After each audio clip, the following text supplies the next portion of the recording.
And as a physical therapist, she does hippotherapy. Or in other words, treatment with the help of a horse.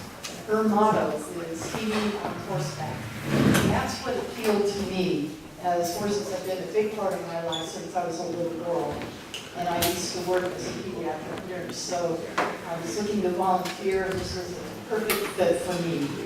I started volunteering for Fran and found it very gratifying to be helping children in a different way than what I had experienced working as a pediatric nurse. I knew it would be a fun experience, but I realized there was much more to this work than I had ever imagined. And so here's Fran to talk about what she does.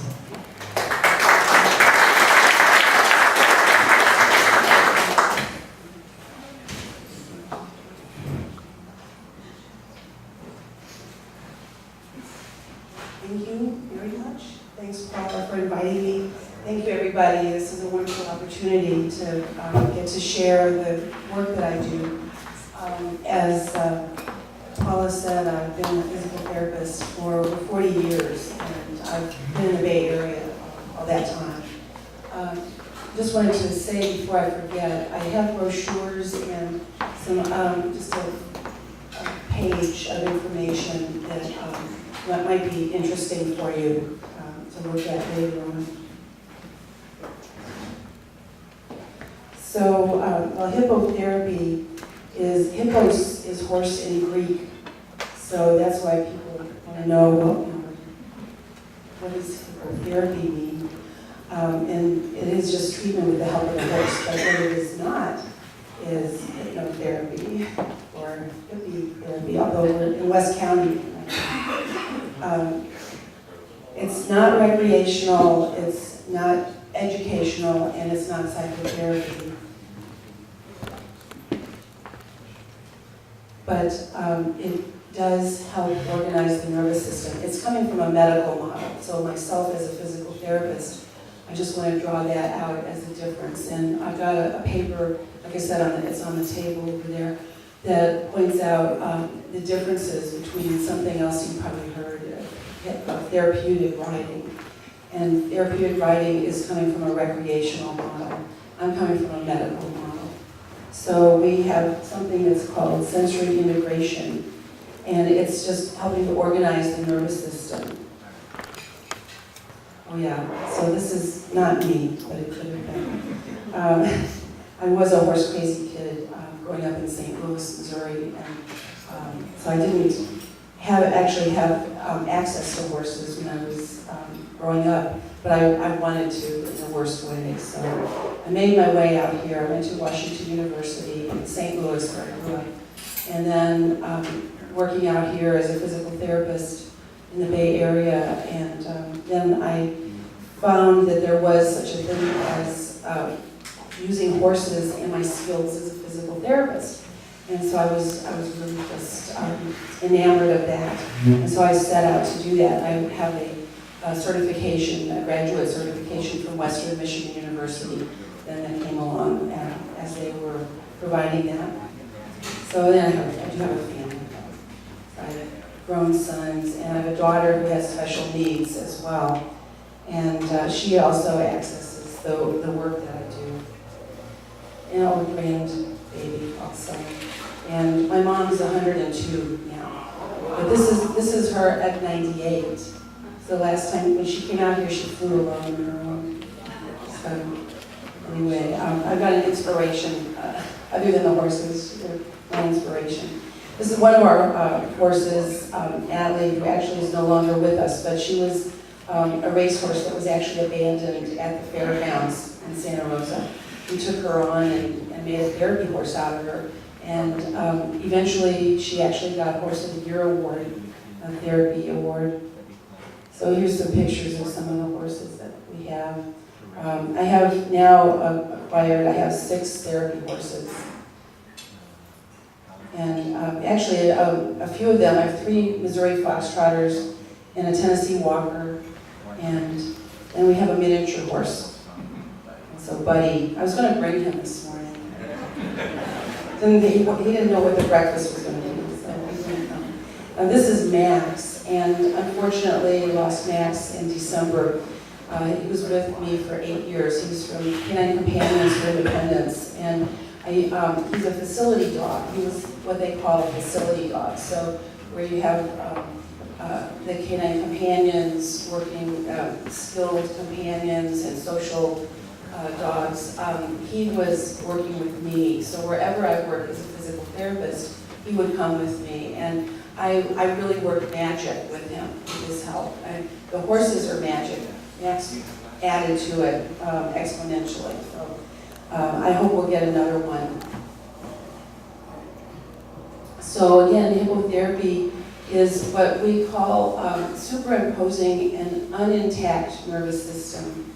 I'm sorry, an intact nervous system over an unintact nervous system of the person. So, and the movement of the horse and the stride of the horse is very similar to the human stride. So the person who's on a horse would feel the movement as if you're walking. So these are some of the conditions that we work with: CP, developmental delays, stroke, head trauma, neuromuscular degenerative diseases such as multiple sclerosis, emotional attachment disorders, eating disorders. I work with back pain, with people with chronic pain, and that's something that actually in the field I haven't heard much about, but I do it, and I have had wonderful results, quick results. And anyway, I'm thrilled to hear that the hospitals are opening, and you never know, maybe we can do some integrated medicine. But I've used hippotherapy for people who had chronic pain to the point of having reduced their pain from, say, they came in with a chronic pain level of a 7, very significant pain, and leave in this first session 2 notches down. I decreased their pain level from a 7 to a 5, and the next time they came in was a 5, and then it went down to a 3. So it's pretty significant. It's not, it's not a cure-all for everything, but it's really wonderful work.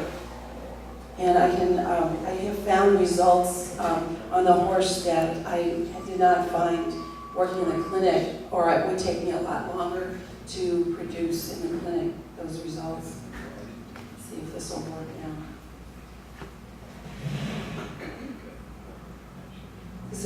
Hopefully this is going to show something.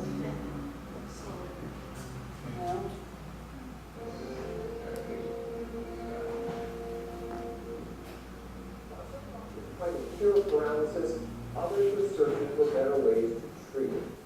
One unconventional method involves horses. It's called hippotherapy, from hippo, the Greek word for horse. Evans reports treatment may hold promise for a wide variety of patients. 4-year-old Kelsey O'Malley has cerebral palsy. She was born 3 months premature, which caused brain damage. In addition to a regular regime of physical therapy, she takes part in a rather unconventional treatment to help her learn to sit up, move, and someday walk. She was only a year old or 12 pounds when we put her on the horse, and she loved it. Kelsey's mother brought her to the National Center for Equine Therapy in Woodside, California, where she began what's called hippotherapy.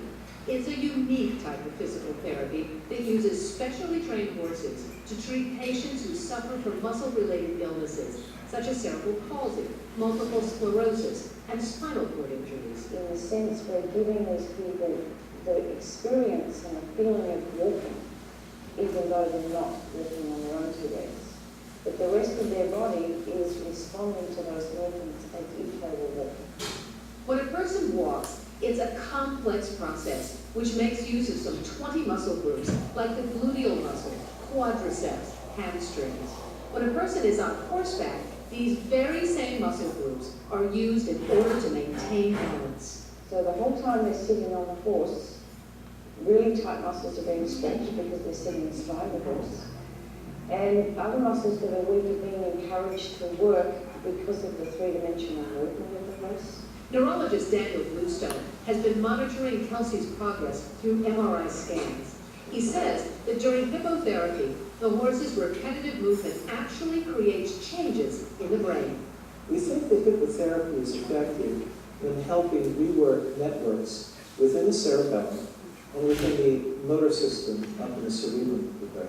The pathways within the brain that facilitate a particular movement become reinforced over time. The more pathways you reinforce, the better the brain can compensate and better motor function can improve. Bluestone says children are the ideal candidates for hippotherapy.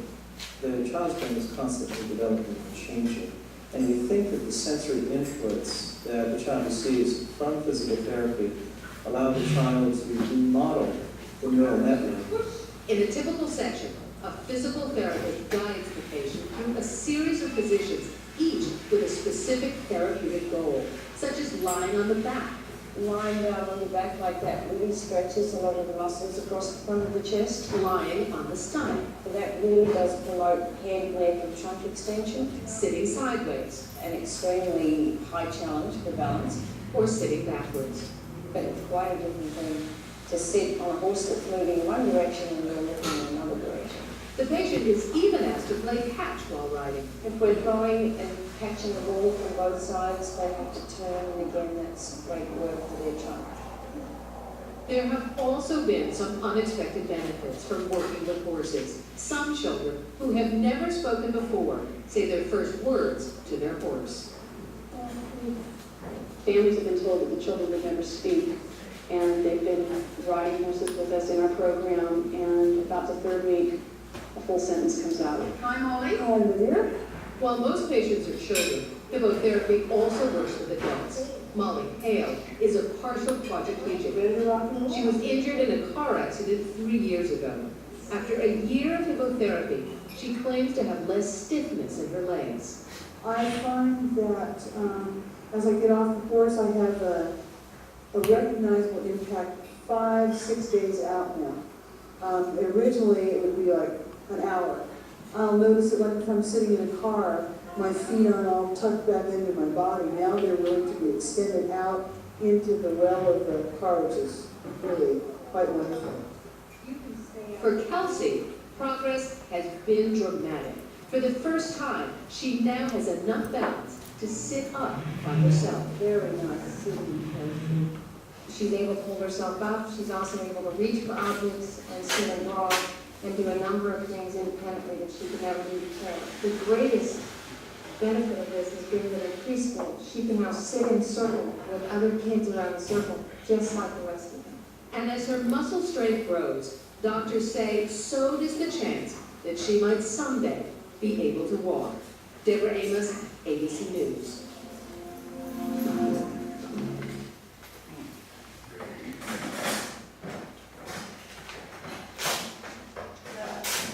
A couple of things that I may not have mentioned yet is what you heard the doctor speak of is this neuroplasticity in the brain. And so some of the people I work with have had strokes, they're stroke survivors.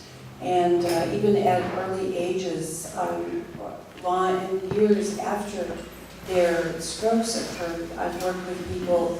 I have somebody who was 9 years after her stroke. And in PT school, they talked about maybe 1 or 2 years being the best to come back from a stroke. And so I have to beg to differ. And it's, this is something that hippotherapy really does provide a lot of input. And plus they're getting a relationship with the horse too. So kids with autism they're having disorganized, within themselves they're acting disorganized. You know, the kids that are running around all the time, running, bouncing off walls, and we get them on the horse, and all of a sudden they're grounded, and the horse is walking and doing the movement, but they are sitting and attending to the task. It's just really amazing. The next, I'm going to show just a very short clip next, and actually it was something that was the national organization that we belong to. So back in the 80s, Ronald Reagan was the spokesman for this, and you know, his press secretary was hit in the head with a bullet with assassination attempt. And so then Ronald Reagan apparently was the spokesman. And anyway, this is just a small clip from that video that he did. And what it's trying to show is the relationship of the movement of the horse and a person, just a glimpse of it. There's a whole lot more to it. Studying the movement of the horse, we can see how it moves up and down, side to side and forward, backward motion, facilitates leg, hip, back, shoulders, and arm movement. Even the work of the perfect body stimulates one's atrophied muscle, encouraging them to relax and develop new strength. That's really just a glimpse of what the kind of thing that happens with the person on the horse. But that's what myself as a physical therapist does. And in order to do hippotherapy, you have to be a physical therapist, occupational therapist, or speech therapist in order to say it's hippotherapy and to be specially trained for it. So it's not just that, oh, I happen to have a horse.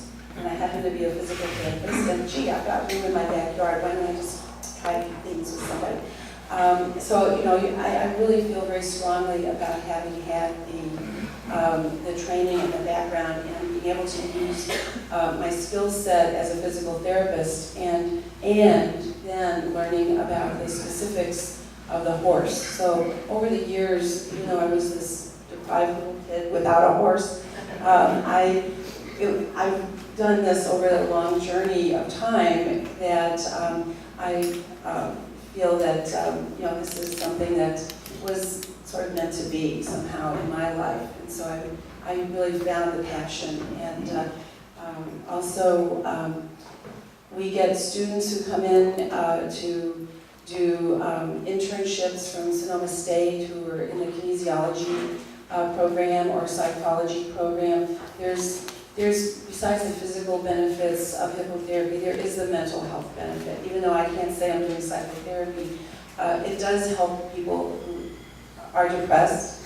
It lifts their spirits. And we have a very sweet little setting. I don't know if it was mentioned or not, but we're in Cotati. So Renaissance Healing and Learning Center is in Cotati. And I started that in 1998.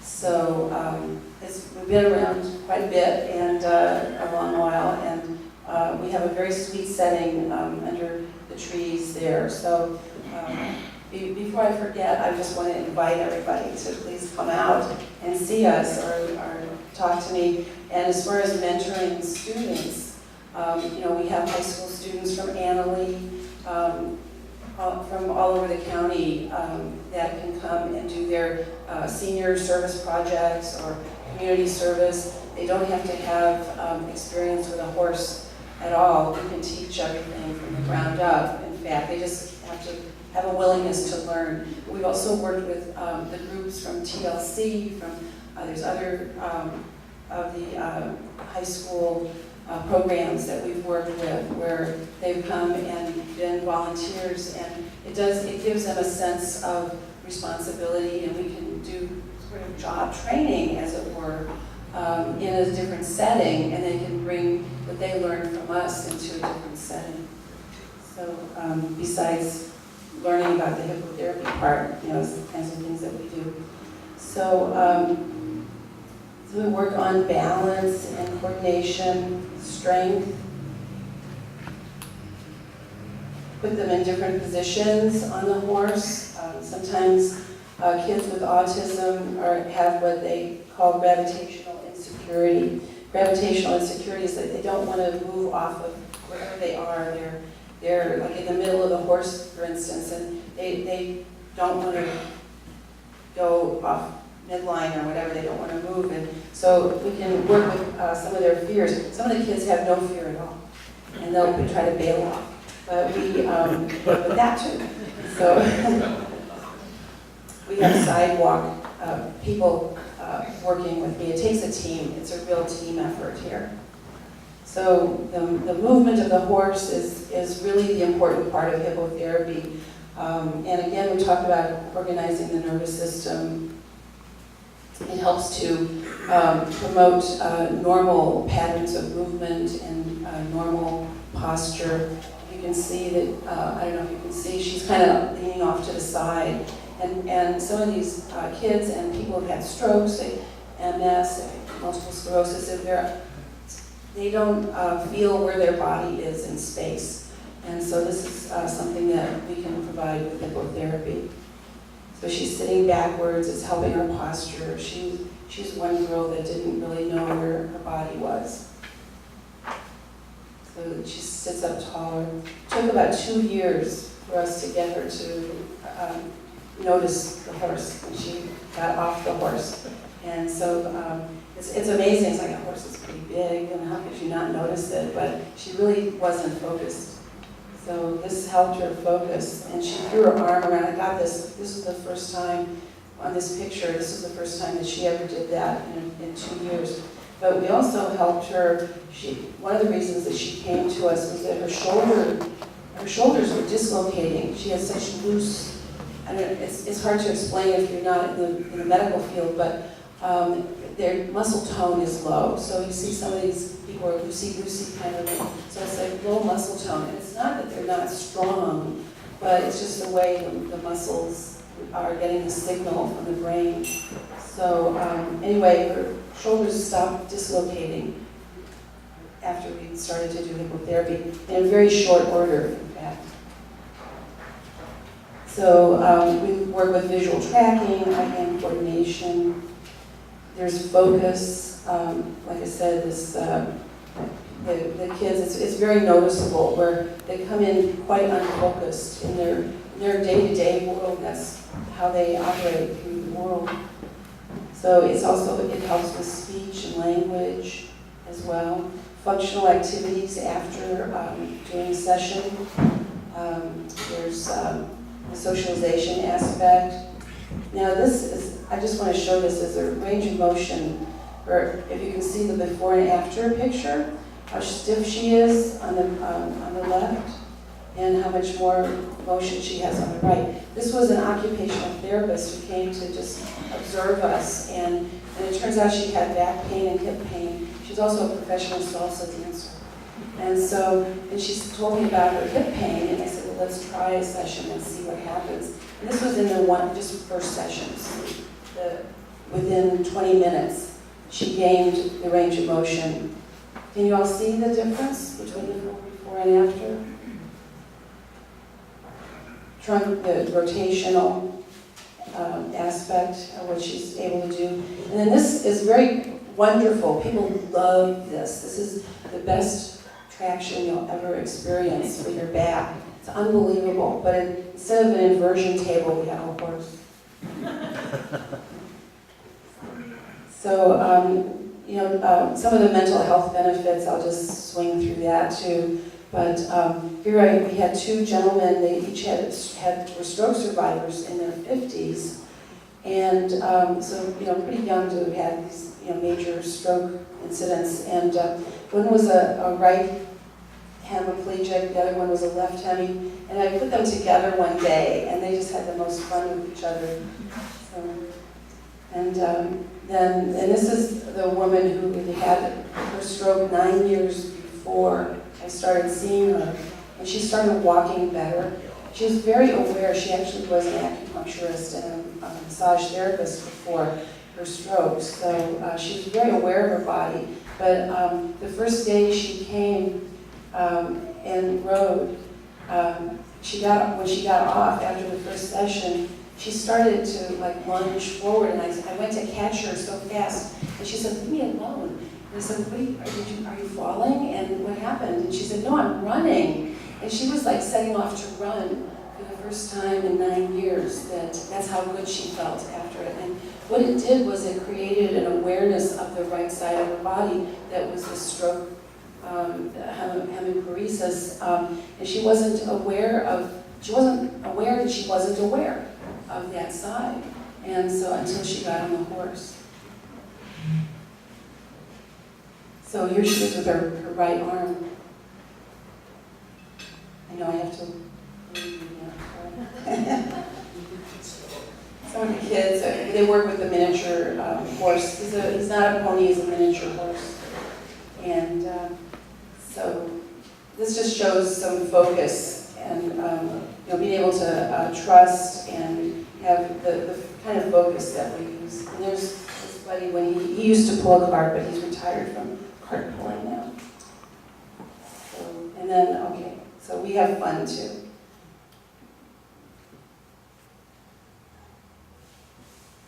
So anyway. Fantastic.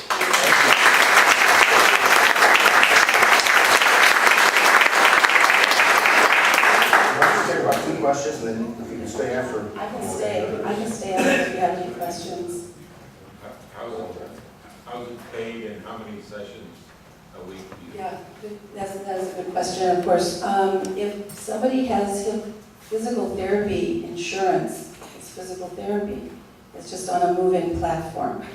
So if they, people do pay as they go, actually, because that's really the only way I can function, that I can operate. But I give them a statement with the proper codes that they need for their insurance. Therapeutic exercise, neuromuscular re-education, the same things that we do, I could do, and I have done as part of my background. I do home health as well, and private patients. So insurance won't pay for hippotherapy, for instance, but we use it as a treatment strategy. So it's a treatment strategy within the scope of physical therapy, so or occupational or speech therapy.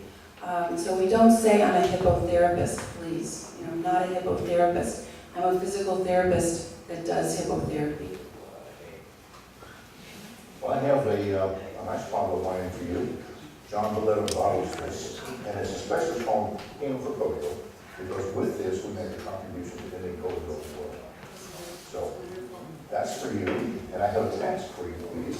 We have a door prize, and if I can get you to draw one of these tickets out of here, just read the last 4 digits. 1876. 8276. 1876. Oh, sorry. 1876. 1876. Hi, Marty, come on. Thank you very much. Thanks for the opportunity. Marty. Now, this is He whispered it today. a 20% chance of winning. All is good. Well over $100 here.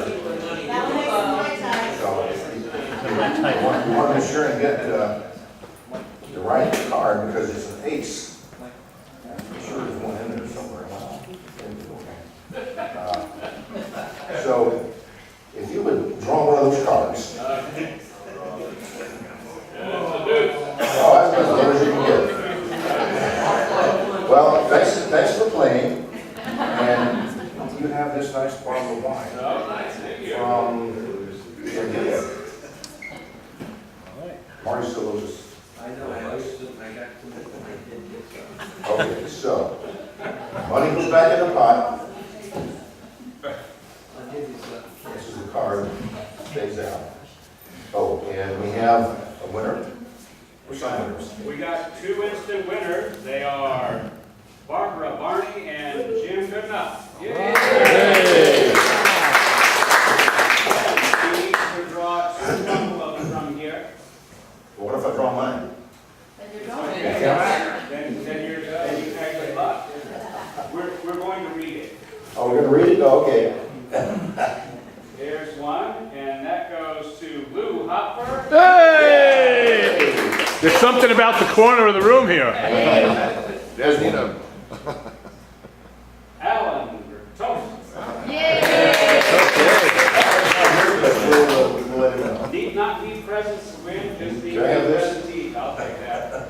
And the total amount that was contributed came up to, what's it say on here? $825. Thank you. Terry, you have the joke for the day, right? I do.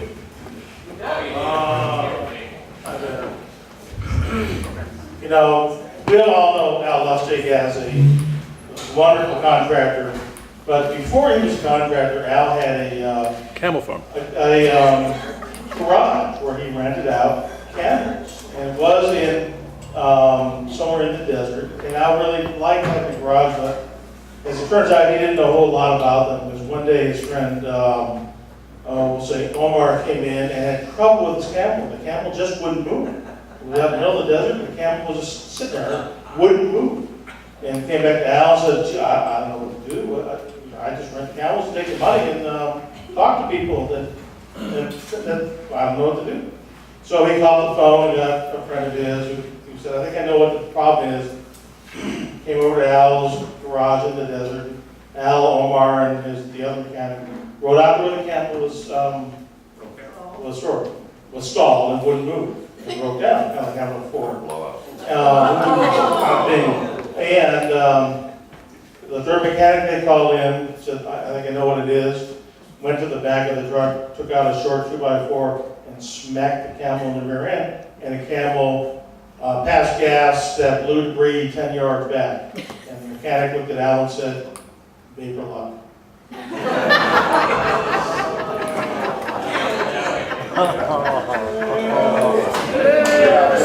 Al, you have to put that down in your repertoire, can't you? Joe, what do you say? Trails to you until we meet again. Happy trails to you. Keep smiling until then. Happy trails to you till we meet again. Hit that